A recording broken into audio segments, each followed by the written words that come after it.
So I think one of the most overlooked aspects of traveling around in a vehicle is your maintenance gear.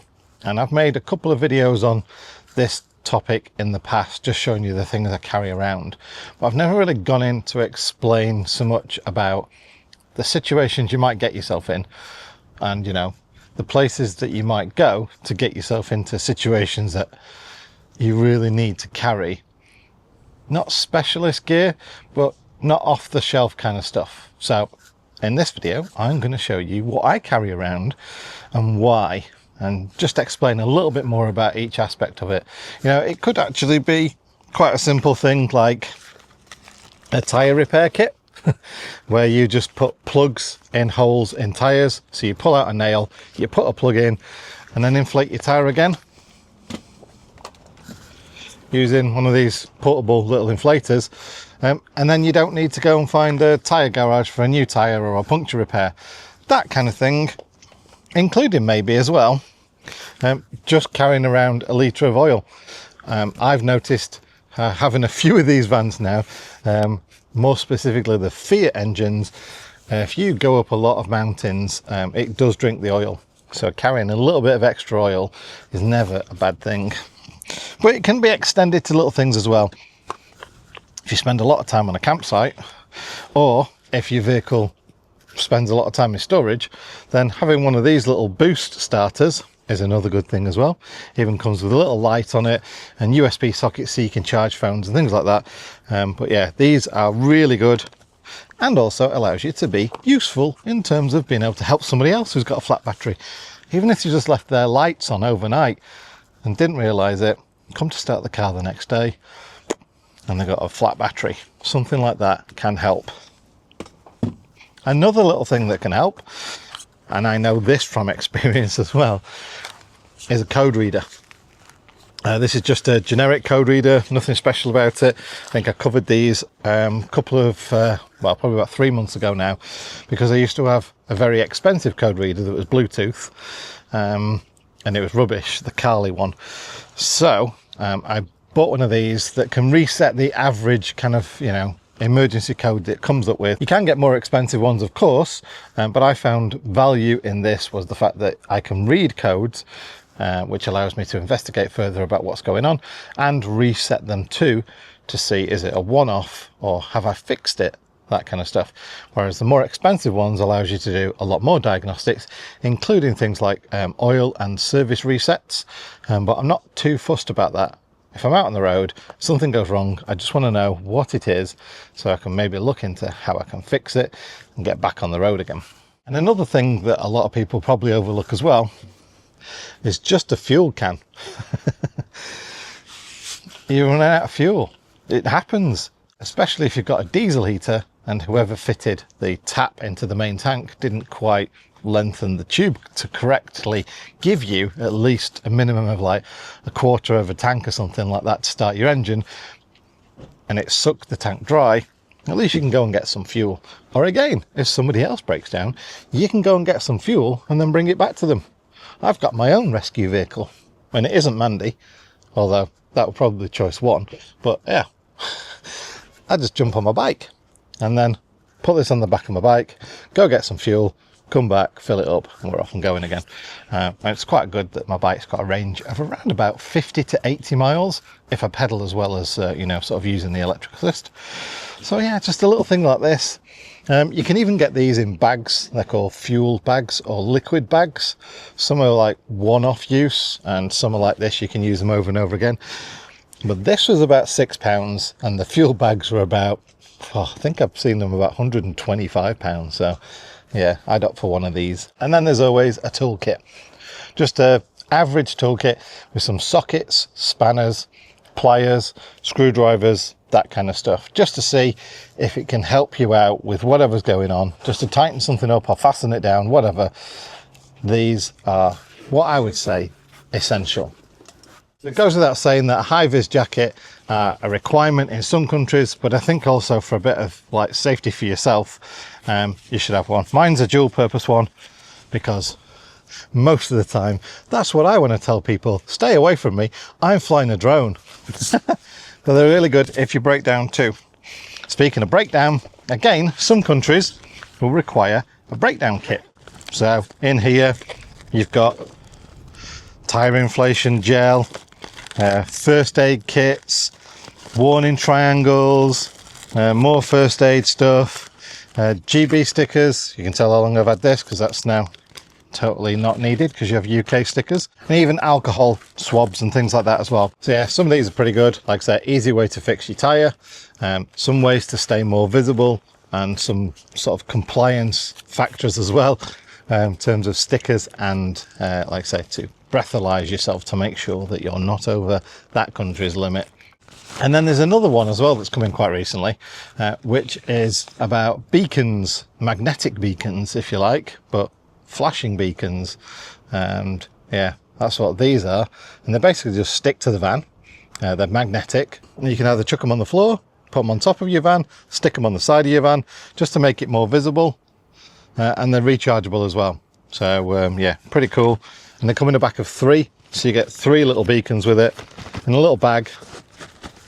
And if you're on a dark road somewhere, been there, trying to retrieve things because you drove through some flooded water, been there. And yeah, the problem you've got is that you're not visible really. You can have lights on, but if someone comes and you're side on, you're not going to be seen. So that's when things like this are really cool. So you can go out there and place really, really bright warning lights out, because you know, reflective triangles are one thing, but these illuminate really well. So they're going to give you some safety if other vehicles are around and you're stuck or stranded. I also carry a couple sets of standard bulbs, as well as the upgraded bulbs that I've put in the lights myself, including the fog lamps and all that kind of stuff on the top there. So yeah, fuses, bulbs, all that kind of stuff, all carried just in case. Like I say, you never know when it might be helping you out or somebody else. That is the essential kit. What happens if you're alone out in the middle of nowhere and get stuck? And that's where the next bunch of kit really comes into its own, I think. And I think for the experience of being in those locations and being stuck, and also being in the situation where I've helped somebody else with the equipment I carry, it doesn't take up a lot of space. So why not consider it, like I say, for the advantages that it might offer you. I also carry around some tow ropes, 2 tow ropes. This one is called a kinetic rope, so it looks quite short, but it stretches. So if you are struggling to tow a vehicle out that's really stuck, you can set off with a bit of power in your vehicle. This will stretch out and at the last minute tug them. It's a bit harsh, it's not quite as, you know, sort of gentle as you might imagine, but I've used this a few times now to retrieve other people from mud and sand and all that kind of stuff. Yeah, kinetic rope, really good. So that's rope number 1. This is number 2, and as you can see, this is fixed. So it's got a rating on this one. What is it now? 13 tons, whereas this one is 5 tons. So this one really could be used in conjunction with this one if you want more of a length to pull someone out. So you want to put your vehicle in a place where you've got traction, but the other vehicle is in a place where there's no traction. Having 2 ropes really helps extend the ability to pull them out. Like I said, this one being as hefty as it is means you're going to be able to pull bigger vehicles out. Now this one is mega and quite long and quite sturdy, but you'll notice that there's 2 different kind of ends to them as well, and this is something I've only recently learnt, so bear with me. I've had this one for quite some time. This one is new, not actually used it yet, but you'll notice this one's got hooks on the end and this one hasn't. So you'll need something to hook it around the point of contact to the vehicle. Now these I've found are a bit hit and miss. Let me show you. So this is my rear towing eye. As you can see, it fits around, but it doesn't clamp. The last bit doesn't latch. So it means it could come off. That for me is a bit scary, that can come off just like that. Now this one, you could say fits through and you could pull it back on itself, but it's just a bit of a faff. And that's where these shackles come in. So you fit that around the rope and then fit that through there, tighten it up, and that now isn't coming off. That's a good, really good strong point of contact there. Now again, with this you still can't attach that round there. So why do they give you these, and are they that good, and what are the alternatives to this? Because this is a faff. There isn't a lot of space under there, so trying to fasten that up and get it back out, there you go, is a bit of a faff. And these are quite heavy. So what is the alternative? And the alternative are these, soft shackle. But I want to show you something about them that is quite important, and that is how you set them up. Unfortunately, this just fits straight through there like that, and then you open the end up, put it around the ball end, and then pull it back through halfway. So you don't put that like that, and nor do you put it like that. It must be halfway. So when you're pulling on this, that's got maximum force, maximum pressure, so that it snatches it back in like that. When you're pulling on it, nothing happens. And obviously all you do with these is just put them through like that, tie them on, snatch that back in, and that's how you pull on it, like that.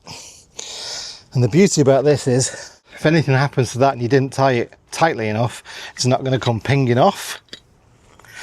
And like that, where it doesn't catch enough, this is fully tight. That I could pull my van, well, I am pulling my van backwards now with it.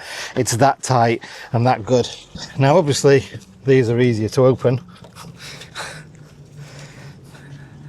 far easier to maneuver than that one, but I can just tie that around there, and again that is now tight, nothing's going to come off with that, and because this is a soft rope, that latch won't spring back open, so you can latch that round that, push that round there, and now it's latched, so it can't spring back open. So yeah, I really like soft shackles. I think they're fantastic. See, you don't need to open that up, you can just feed it straight through and then shackle around itself again, and it's tight, that's never going to come off. So yeah, love that. So we've got a couple of options of shackles, a couple of different types of ropes, and there is one more that you can actually use, at least with this, and definitely with these, in situations where there's no one else around, you found a tree or something that you can pull your vehicle backwards or forwards with. Having something like this is great. Now fair enough, this is only about 6 foot, but if you're stuck, 6 foot could be the biggest difference ever getting back on the road again. And like I said, the beauty about having these soft shackles with these little hooks is you don't have to worry about where you're attaching to anymore. Literally just put it around the soft shackle, put that around there, and you can see from the way I'm fussing, they're not going to open up. So that's now giving you a place to anchor there. Obviously then you can use this like that, or if you wanted to, you could even double up on this rope. There's enough of it here to double up on, so that you can go around a tree and back on itself and get both ends of this. It's up to you. So carrying 2 soft shackles, easy for you to see, gives you the option of tying 2 ends to the winch, 2 ends to the kinetic tow rope, or 2 ends to that, and they're just as strong as these huge daft metal ones. And you're probably saying, well John, why did you get the soft shackle ones and them? To be fair, these came with this big rope. That's the only reason why I've got them, but I don't use them, I don't like them, and as you've seen for how dirty the other one of these is, this is my preference. So there obviously is one thing about having the spares and everything like that, but I believe the best thing that you can carry around is a spare van and driver. Yeah, I think so too. No matter what goes wrong, there's a vehicle that you can rob parts off or go out to get parts for yours, and even if you've had a few, you've got a driver as well. I don't know if I've got an Amazon code for this one though. Don't know if you could afford it actually. No, it's priceless. It's priceless, yeah. So the last little bit that I'm quite happy to carry around with me is probably a bit more laziness than it is necessity, because it's an electric jack. So this is quite epic. And even though my van has been lifted on its suspension and tyres, having this electric jack helps me lift my van up off the floor so I can get any wheel off, front or rear, makes no difference. Get the wheel off. I can swap wheels around. Someone recently asked me, I carry a standard 15-inch van tyre spare under the back carrier, why I haven't upgraded that, and that's mainly because it's for an emergency only, and I know how to use it if I'm going to need it to drive a longer distance. It's much like having the spare wheels in vehicles where they're those you know, sort of like tiny thin spares. It says restricted to a certain amount of speed and range, and that's basically a little bit better. The original tyre on the van, you know, I could do several hundred miles if I wanted to, thousands of miles if I wanted to, but only on the rear. So if I get a front puncture and I can't fix it with my tyre sort of like repair kit, I have to take the front wheel off and take a rear wheel off, put the rear wheel on the front so the front is matching with my 16-inch BFG KO2s.